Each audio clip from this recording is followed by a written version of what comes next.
Hello, कैसे हो? अच्छे। आपका नाम?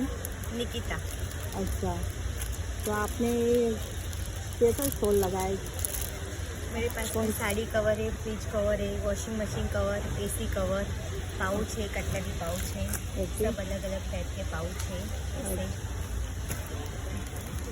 ऐसे में ओके। फिर ऐसे साड़ी कवर है अलग अलग।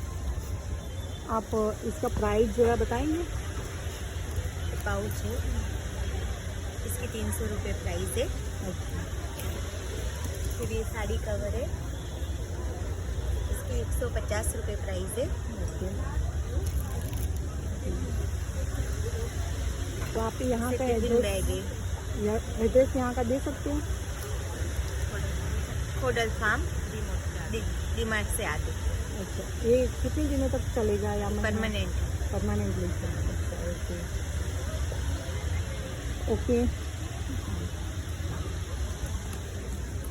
ઓકે ફ્રેન્ડ્સ, તો અહીંયા તમે જરૂરથી મુલાકાત લેજો. બોલે નહીં, અહીંયા સાંજા વગર આવીશું. જે તમે લાલ દરવાજા જાઓ છો એ જ ભાવે એ જ કિંમતે અહીંયા બધી જ વસ્તુ મળે છે.